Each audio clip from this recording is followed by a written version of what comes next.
सबको रोतो देख ठाकुर जी आए। ठाकुर जी आके बोले, क्यों रो रहे हो आप लोग? बोले, लाला तू मथुरा जा रहा है, कंस के पास जा रहा है। भगवान बोले, 3 दिन के काजी तो जा रहा हूं, कल जाऊंगा, परसों रुकूंगा, बाकी अगले दिन तो आ जाऊंगा मैं, और कल जाऊंगा परसों ही आ जाऊंगा, 2 दिन में ही आ जाऊंगा मैं तो।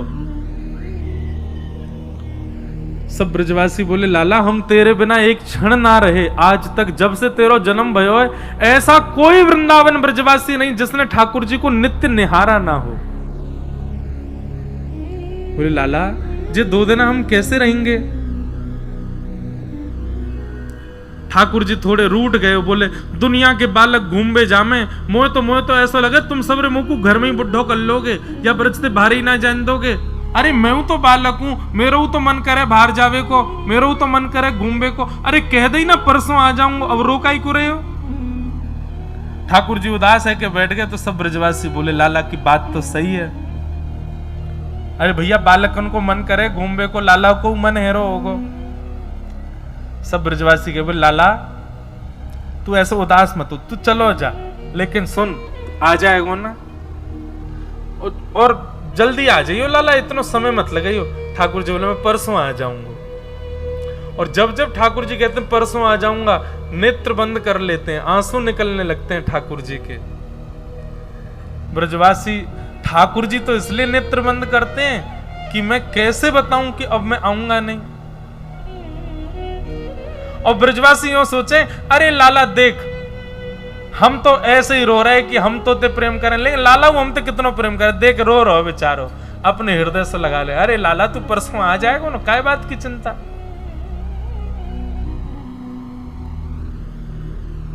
रात में यशोदा मैया के भुजा को तकिया बना करके ठाकुर जी यशोदा मैया के हृदय से लिपट करके सो रहे हैं। आंसू आ रहे हैं, बार बार यशोदा मैया के तन की सुगंधी को भीतर लेते हैं। बोले, मैया मैं कैसे बताऊं कि अब मैं कल चलो जाऊंगा, फिर कभी नहीं आऊंगा।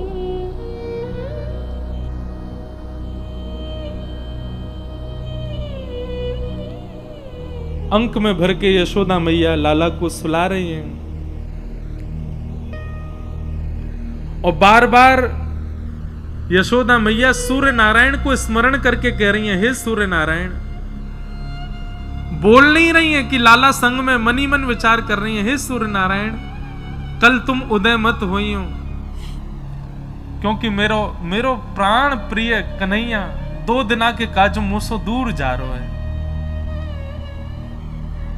ठाकुर जी अपने आप को रोक नहीं पा रहे हैं कि मैया तो यूं सोच रही है कि मैं 2 दिना के काजे जा रहा हूं, और वाकई काजे सूर्य नारायण से प्रार्थना कर रही है कि प्रकट मत होइयो, कहीं लाला चलो नहीं जाए। मैं कैसे जाऊं व्रत छोड़ करके।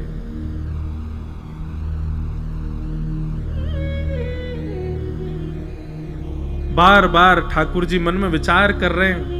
ठाकुर जी ने नेत्र बंद करके यशोदा मैया के अंक में भरे भरी ब्रह्मा जी का स्तवन किया, शंकर जी का स्मरण करके, सब देवताओं का स्मरण करके कहा, किसी में यदि भाव हो तो वैकुंठ की पदवी संभाल लो, किसी में भाव हो तो वो परब्रह्म बन जाओ, मोह या ब्रज से दूर नहीं जानो, मैं सदा या ब्रज में ही रहना चाहूं। अरे भैया या संसार को कोई और संभाल लो, मेरे बस की बात नहीं है, मैं अब इन ब्रजवासियों के प्रेम में बंध चुका हूं, मैं ना ही जा सकूं यहां से दूर। 33 कोटि देवता स्मरण करने लगे, स्तवन करने लगे। लक्ष्मी जी आकर के भगवान को उनके तत्व का बोध कराने लगी, और बार बार कह रही हैं कि नाथ आप सामान्य बालक नहीं हैं, आप क्यों भूल रहे हैं, मैं आपकी गृहिणी हूं, आप साक्षात परब्रह्म नारायण हैं, शंख चक्र गदा पद्म चतुर्भुज स्वरूप है आपका, आप कैसे इन ब्रजवासियों में इतने आसक्त हो सकते हैं।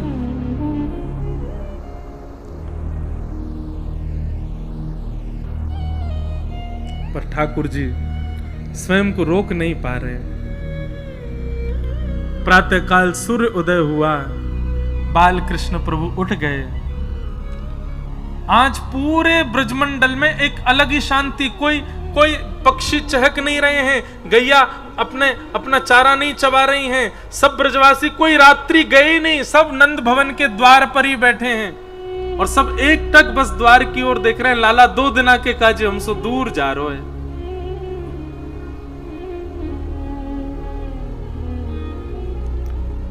ठाकुर जी नहा धो के तैयार भये। आज अलग की एक अलग प्रकार की सुस्ती है ठाकुर जी के मुखमंडल पर, कोई सो नजर नहीं मिला पा रहे हैं। जैसे ही नंद भवन से बाहर निकल के आए, जहां तक दृष्टि जा रही है सब ब्रजवासी खड़े हैं और सब ब्रजवासी हाथ जोड़ करके कह रहे हैं, लाला तू परसों आ जाएगा ना? ठाकुर जी कह रहे हैं, हाँ मैं परसों आ जाऊंगा। और ज्यों ज्यों ठाकुर जी चरण आगे रथ की ओर बढ़ा रहे हैं अक्रूर जी के साथ, एक एक दो दो ब्रजवासी मूर्छित हो करके गिर रहे हैं, ठाकुर जी को जाते देख नहीं पा रहे हैं। तभी पता नहीं क्या हुआ, अक्रूर जी के मन में आया कि ठाकुर जी यहां सब ब्रजवासियों से मिल रहे हैं और ये सब ब्रजवासी इस भ्रांति में है कि 2 दिन में ठाकुर जी आ जाएंगे। मुझे सत्य बता देना चाहिए, सबको बताऊंगा ये तो उचित नहीं। भीतर गए नंद भवन में, यशोदा मैया का हाथ पकड़ करके कक्ष में ले गए, भीतर से चटकनी लगा करके अक्रूर जी चरणों में बैठ गए, बोले मैया आपको कछु बतानो है। और अक्रूर जी ने सब बात बता दी, कैसे वसुदेव जी ने अपनो लाला आपके यहाँ लाके सुलाए दियो, आपकी लाली ले जा करके कंस को दे दी, यही बालक सुरक्षा के लिए 11 वर्ष आपके यहाँ रहा, अब ये बालक पुनः अपने माता पिता के पास जा रहा है। या की माँ आप नहीं है, या की माँ देवकी मैया है, वो 11 वर्षों से कारागृह में बंद हैं, ये वसुदेव जी को लाला है। ये बात सुनकर के यशोदा मैया का तो मानो रक्त ठंडा पड़ गया। एक शव के भांति शरीर, पलक नहीं झपक रही है, नेत्रों से आंसू गिर रहे हैं, कोई मुखमंडल पर किसी भी प्रकार का आव भाव प्रकट नहीं है। और चरणों में प्रणाम दो, कोई को सत्य पतो चले यहां पर, इसलिए आपको बताया है। अब मैं जा रहा हूं, आपके बालक को कुछ नहीं होगा, ये परम सुरक्षित रहेंगे मथुरा में। और ठाकुर जी को रथ में बैठा, ठाकुर जी को नहीं पता कि अक्रूर जी ने मैया को सब बता दिया है। जैसे ही रथ आगे बढ़ने लगा, रथ के चाल बढ़ने लगी, सब ब्रजवासी आर्तनाद करने लगे, रुदन करने लगे, श्याम सुंदर कह करके रोने लगे। यशोदा मैया को चेतना आई, मेरो लाला जा रो है, हमेशा के काजे मुझसे दूर जा रो, एक बार जाके मिल तो लूं वासो। सब ब्रजवासीन को बीच से यशोदा मैया दौड़ करके आई, अरे लाला रुक जा, अरे कन्हैया रुक जा, अरे श्याम सुंदर रुक जा। यशोदा मैया को आते देख ठाकुर जी चलते हुए रथ में से कूद गए और दौड़ करके जाके यशोदा मैया के अंग से लिपट गए। यशोदा मैया ने एक एक अंग का स्पर्श किया, माथो, आंख, नाक, गाल, होठ, थोड़ी, एक एक अंग को मानो स्पर्श करके वाको भाव अपने हाथन में ले रही हैं।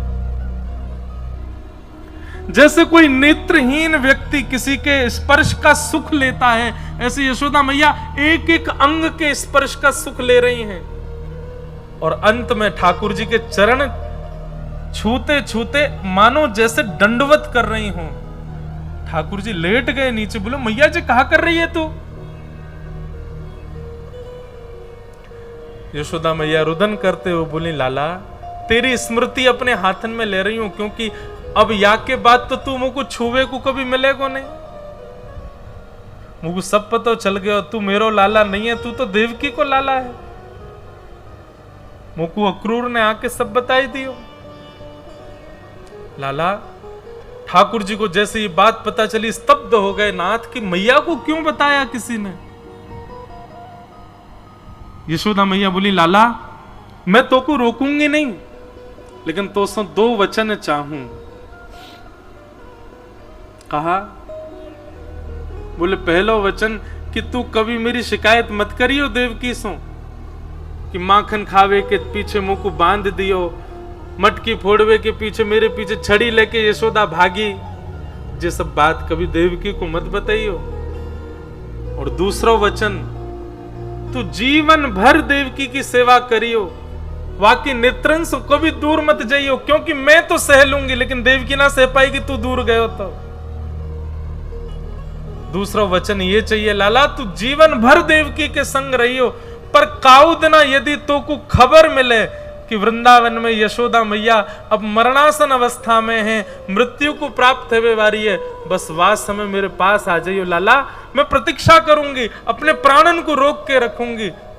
जब तू सामने आ जाएगा तो को देख लूंगी, तेरे हाथन को स्पर्श कर लूंगी, तब प्राण निकालूंगी। बस मेरे अंतिम समय में मेरे सामने आ जाइयो लाला।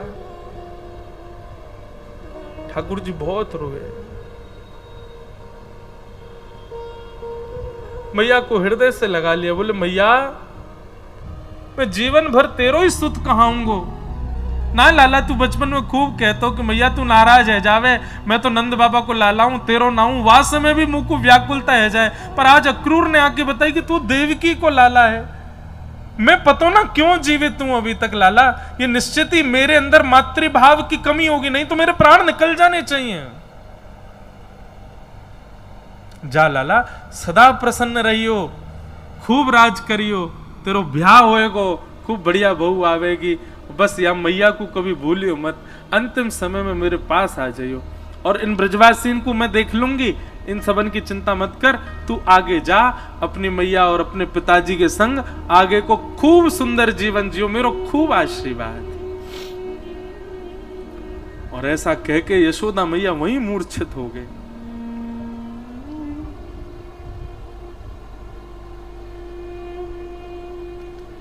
ठाकुर जी नहीं जा पा रहे हैं ब्रज छोड़ करके।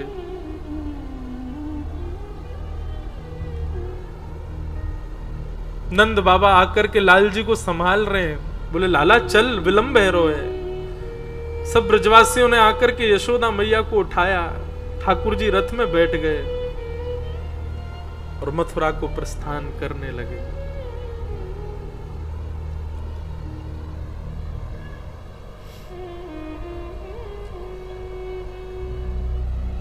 कान्हा तेरी जोहत रह गई बात, जोहत रह गई बात। सब ब्रजवासी देखते रहे ठाकुर जी के रथ को। अब लाला वापस आ जाएगो, जे हम हमसे दूर जा ही ना पावेगो, नेक दूर रथ जाएगो, सुई कूद के आ जाएगो, पर ठाकुर जी नहीं आए। चले गए ठाकुर जी मथुरा। हमारे ब्रज के अनेक भावों में और शास्त्रीय प्रमाण भी है कि जैसे ही अक्रूर घाट आता है मथुरा और वृंदावन के रास्ता में, वहां अक्रूर घाट पे अक्रूर जी ने रथ रोका स्नान के लिए, उतने में ही ठाकुर जी ने 2 रूप धारण कर लिए। और 2 रूप कैसे धारण किए? एक ठाकुर जी का ऐश्वर्य रूप है, जो जगत नियंता जगदाधार पर ब्रह्म, जो राक्षसों को मारते हैं, सबके ऊपर निर्देश करते हैं, वो ऐश्वर्य रूप धारण किया। और एक ठाकुर जी ने प्रेम स्वरूप धारण किया, जो यशोदा मैया के हृदय के लाल जी हैं, जो गोपीन के लाल जी हैं, जो किशोरी जी के लाल जी हैं। ये 2 रूप धारण किए, एक ऐश्वर्य रूप है और एक प्रेम स्वरूप है। तो प्रेम स्वरूप श्री कृष्ण तो वापस वृंदावन ही चले गए, ऐश्वर्य कृष्ण जो हैं वो आगे की लीला में जा रहे हैं। क्योंकि अब आगे जहां कहीं भी मैं ठाकुर जी का वर्णन करूंगा, आपको प्रेम स्वरूप नहीं दिखेगा, अब ऐश्वर्य रूप दिखेगा ठाकुर जी का। और वो प्रेम स्वरूप कहां चले गए? बोले वृंदावन में ही समा गए। वृंदावन का कण कण, वृंदावन के वृक्ष वल्लरी पत्र, सब श्री कृष्ण वही हैं। तो ब्रजवासियों को ऐसा अनुभव होता है, वृक्ष पे बैठे हैं, ब्रजवासियों को अनुभव होता है यमुना जी में घूम रहे हैं, ब्रजवासियों को अनुभव होता है गैया चरा के जा रहे हैं, पर वो अनुभव ही होता है। क्यों? पूरा वृंदावन ही श्री कृष्ण बन गए, नंद नंदन कृष्ण। वृंदावनम परित्यज्य पाद मेकम न गच्छति, एक पैर भी ठाकुर जी वृंदावन से बाहर नहीं रखते कभी भी। इस प्रकार ठाकुर जी की लीला हुई। अब हम जल्दी जल्दी कह दें, भगवान मथुरा आए। मथुरा में आते सबसे पहले भगवान एक धोबी के पास गए, कंस के कपड़े धो रहा था। भगवान बोले हमको लत्ता दे दे बढ़िया वारे। कंस के धोबी ने कहा अरे चल भाग यहां से, हमें सब पता है तू कौन है, तुझको मथुरा क्यों बुलाया। मधुमंगल श्रीदामा ये गए थे मथुरा तक भगवान के संग। मधुमंगल बोलो लाला जी ज्यादा ही अपमान कर रहे हो, जाके पूतना बारे हाथ दिखा दे अपने। सोई ठाकुर जी ने एक हस्त प्रहार किया, धोबी मर गया।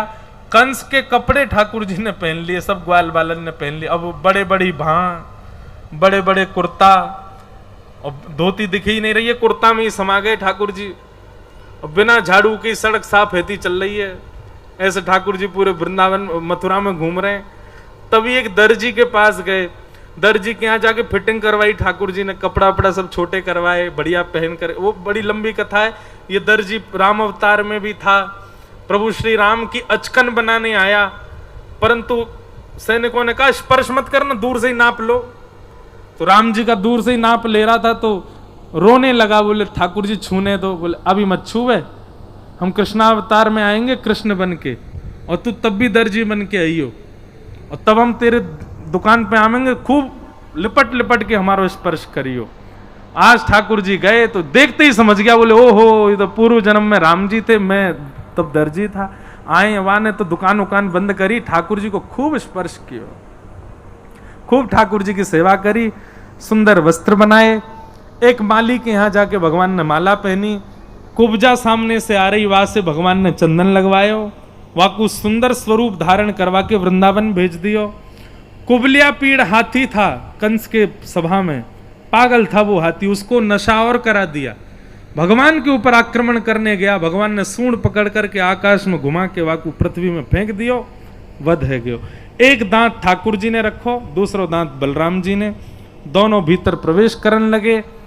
तभी वहां पर धनुष रखा था, भगवान श्री कृष्ण ने धनुष उठा करके एक प्रत्यंचा, दूसरी प्रत्यंचा, जैसे ही तीसरी प्रत्यंचा चढ़ा करके खींची, बीच से धनुष भंजन हो गया। आकाश में बादल गरजने लगे, पृथ्वी डामाडोल होने लगी। कंस बोला क्या हुआ, इतनी आवाज क्यों? बोले महाराज कृष्ण आए हैं द्वार पर। महाराज कंस तो वहीं घबराने लगे, नीचे मल्ल खड़े थे, 50 सीढ़ी ऊपर बैठा था कंस। बड़े बड़े मल्लों को कहा इसको मेरे पास आने मत देना, द्वार पे ही मार दो इसको। भगवान रणभूमि में प्रवेश कर रहे हैं, मथुरा के चारों ओर लाखों नर नारी ब्रजवासी सब बैठे हैं। और श्री शुकाचार्य जी वर्णन करते हैं, भगवान जब रणभूमि में प्रवेश कर रहे हैं तो मथुरा के लोगों को ठाकुर जी कैसे दिख रहे हैं।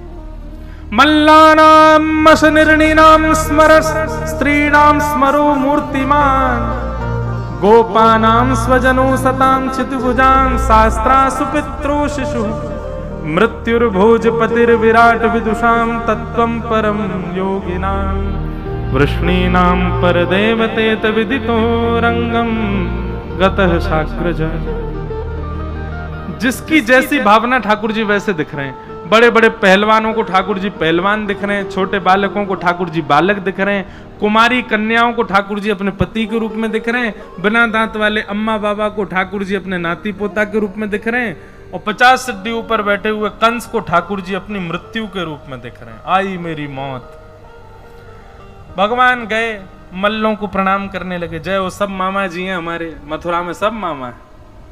मल्ल बोले आओ प्रणाम मत करो, युद्ध करो। बोले हम पे तो युद्ध करना आवे ही ना है।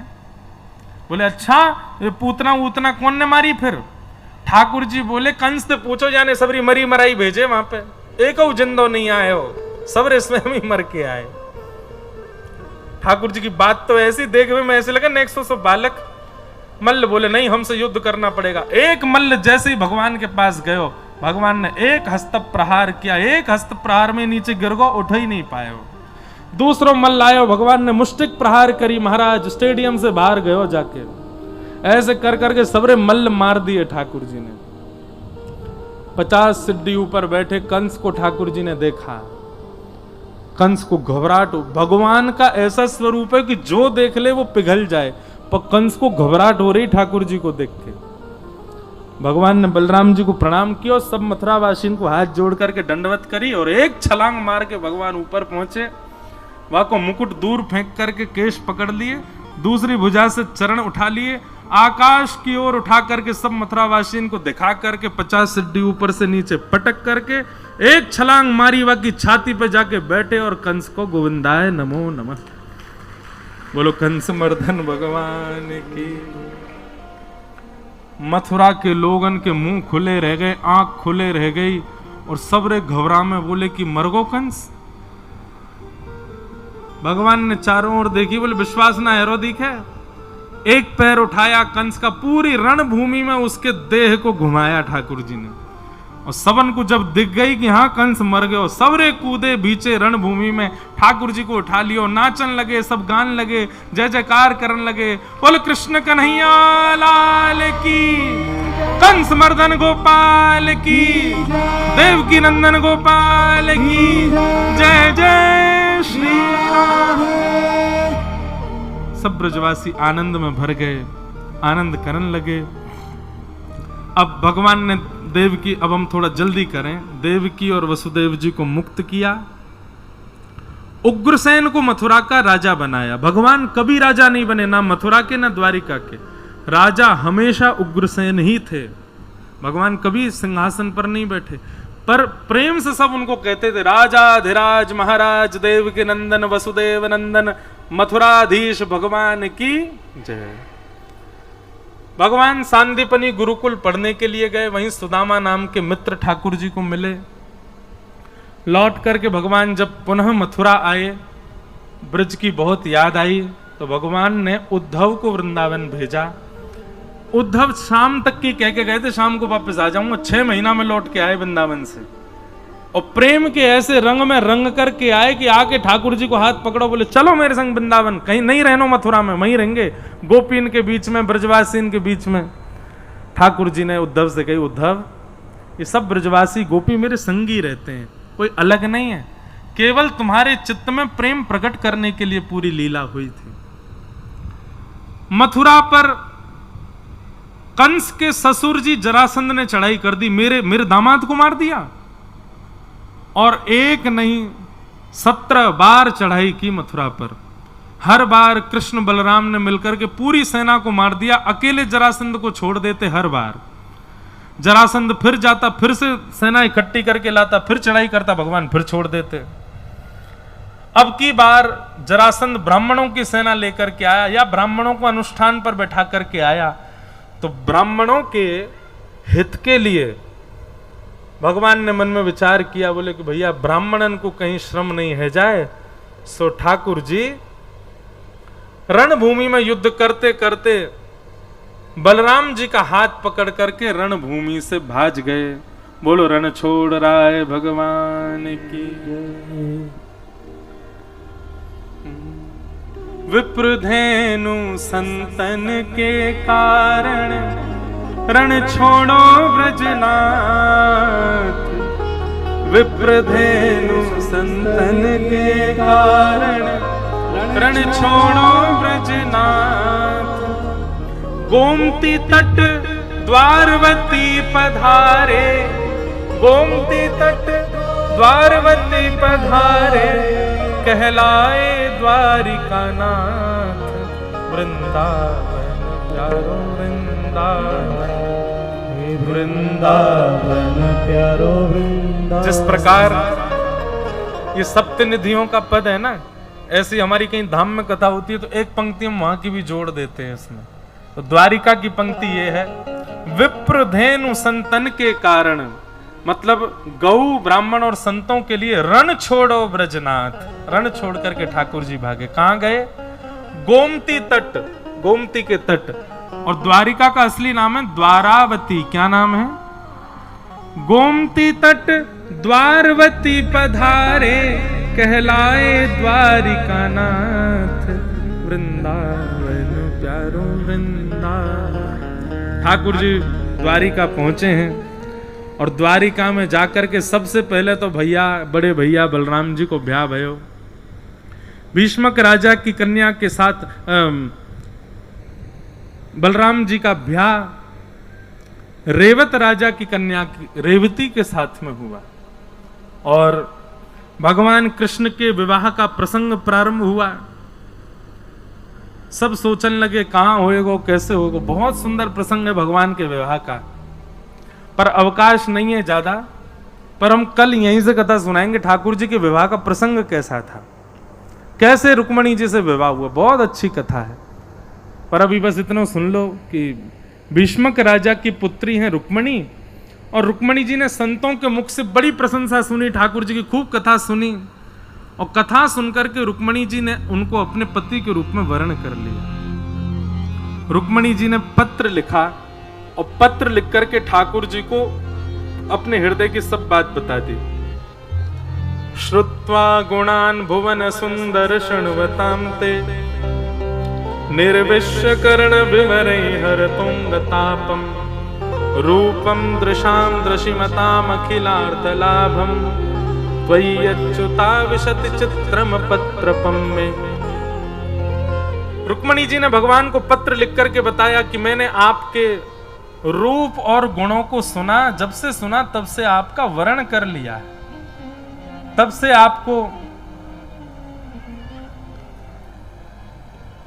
आपको अपने पति रूप में मान लिया है। आप आकर के हमारा वर्ण करो। बहुत सुंदर पूरे 7 श्लोक हैं रुक्मणी जी के।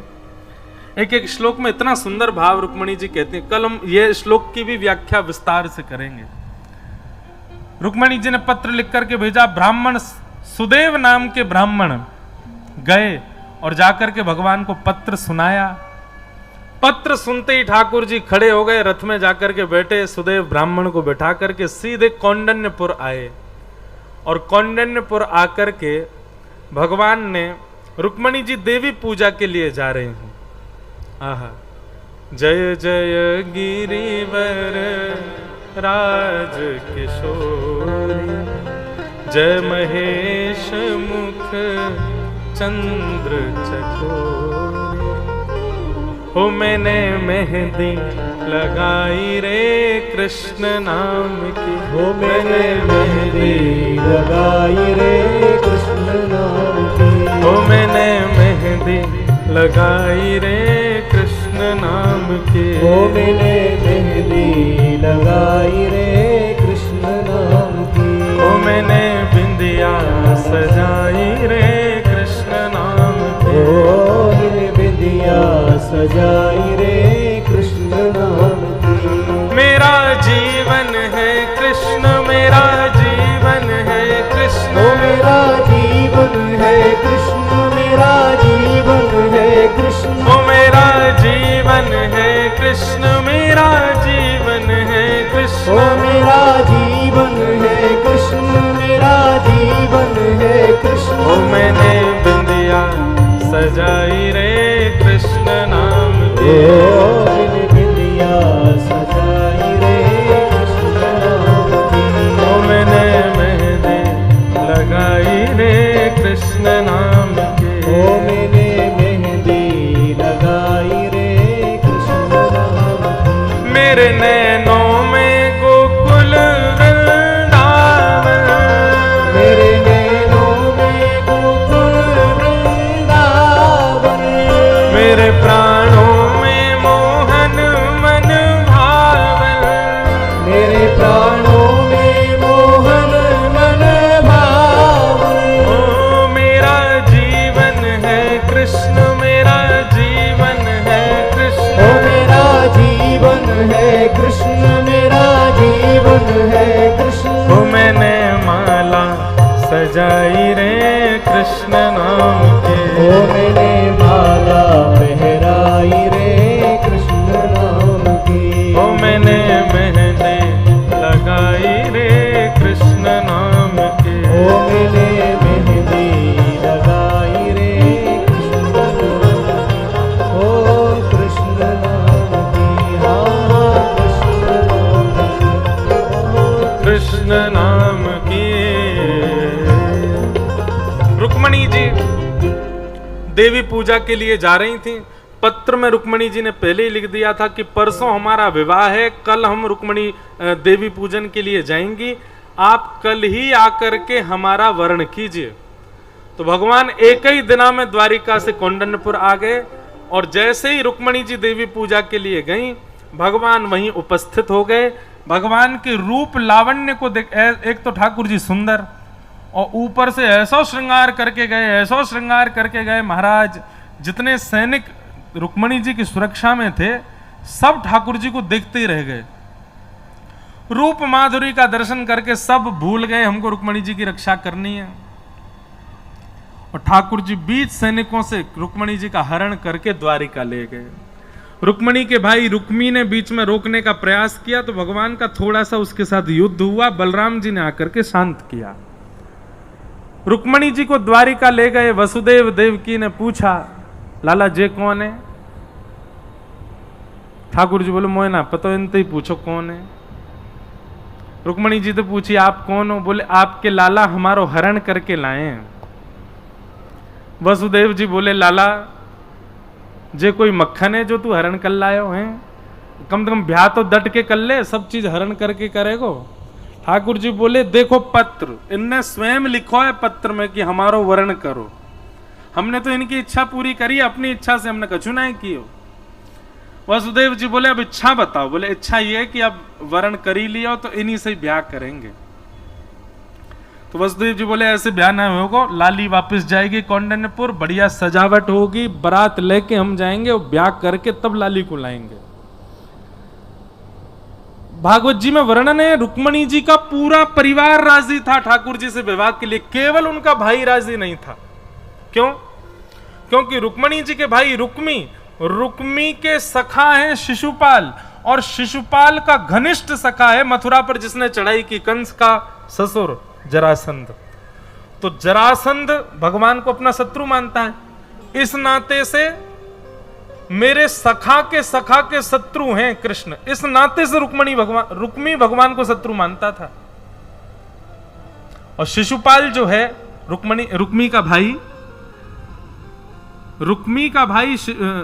का सखा शिशुपाल, ये भगवान की बुआ का बेटा है। इससे रुक्मणी जी का विवाह पक्का हो गया था।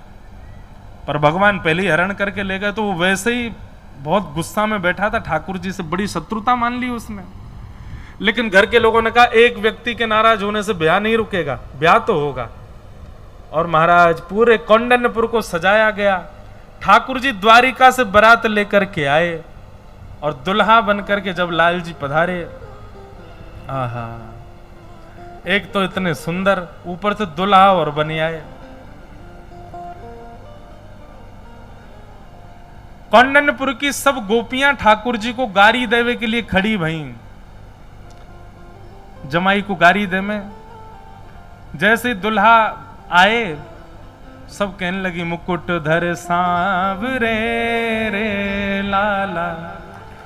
अच्छा, इतनी जल्दी? खड़े रहो वहीं पर, अभी ब्याह नहीं होगा जब तक हमारी इच्छा नहीं। काय को आ गए? खड़े रहो वहीं पर। कह रहे हैं ठीक है। कैसे बोले लाला। रुक्मणी जी क्या प्रतीक्षा कर रही है? ये देखो, ये आनंद है अपनों, छोटी छोटी दो लाली कृष्ण रुक्मणी बनी है। जैसे ही ठाकुर जी आए तो सब गारी देने लगी। कहा गारी दे रही हैं? मुकुट धर सांवरे रे लाला, दोए बापन के जाए। ओहो, इनके दो दो पापा जी हैं। एक द्वारिका में बसे रे लाला, दूजे गोकुल राय, मुकुट धर सांवरे रे लाला, दोए बापन के जाए। महाराज जैसे ही गारी देने लगी, ठाकुर जी अब तक तो नीची नजर करके बैठे। जैसे ही ठाकुर जी ने कटाक्ष ऊपर करके उन गोपीन को देखो जो गारी दे रही, सबरीन की जीभ कट गई, दांतन के नीचे आ गई ठाकुर जी को रूप देखते ही। और ठाकुर जी को गारी देनो भूल गई, सबरी भीष्मक राजा को गारी देने लगी, रुक्मणी जी के पिताजी को गारी देने लगी। ऐसी ठाकुर जी की अद्भुत छटा। सब लोग नाच रहे हैं, गा रहे हैं, सब लोग सांवरिया बोलियो मेरे पीछे हैं। हो मोहे प्यारो लागे सांवरिया। अच्छा देखो, ऐसी बारात देखी आपने? अकेलो दुल्हा है और एक भिंडला सखी संग में। भाव से दोनों भुजा उठा के गाओ, सांवरिया बोलियो। मोहे प्यारो लागे सांवरिया, मोहे प्यारो लागे सांवरिया, आज दुल्हा बने हैं सांवरिया, ओ बड़े सुंदर सजे हैं सांवरिया, ओ बड़े चोखे सजे हैं, सावरिया ओ बड़े प्यारे लगे हैं, सावरिया मोहे प्यारो लागे, सावरिया मोहे प्यारो लागे, सावरिया ओ मोहे प्यारो प्यारो लागे, सावरिया ओ ये तो द्वारिका के राजा, सावरिया ओ ब्रज के हैं ग्वाला, सावरिया ओ आज दुल्हा बने हैं, सावरिया ओ बड़े सुंदर सजे हैं, सावरिया मोहे प्यारो लागे, सावरिया मोहे प्यारो लागे, सावरिया मोहे प्यारो प्यारो लागे, सावरिया ये तो वसुदेव लाला, सावरिया ओ नंद जी के है लाला, सावरिया ओ मथुरा के राजा, सावरिया ओ आज दुल्हा बने हैं, सावरिया मोहे प्यारो लागे, सावरिया मोहे प्यारो प्यारो लागे, सावरिया मोहे प्यारो लागे। सावरिया अब ठाकुर जी की भैया जयमाल है रही है, झटपट करो भैया, जल्दी, समय नहीं है ज्यादा, झटपट कर दो ब्याह हैं। और पहली बरमाला रुक्मणी जी डाल दो ठाकुर जी को। हाँ, रुक्मणी जी पतो ना है कि मैं ही रुक्मणी हूं। बोलो रुक्मणी रमण भगवान की। और ठाकुर जी ने वो पहना दे रुक्मणी जी को। जय हो, बधाई हो, बधाई हो, आई हो बधाई हो। अब देखो, कोई को बुरी लगे सो लगे, पर हमारे काज तो भैया ये राधा और श्री ठाकुर जी, हमारी रही तो राधा रमन है। हमारे यहाँ तो ब्रजमंडल में रुक्मणी जी थोड़े, किशोरी जी तो ब्याह होएगा ठाकुर जी को।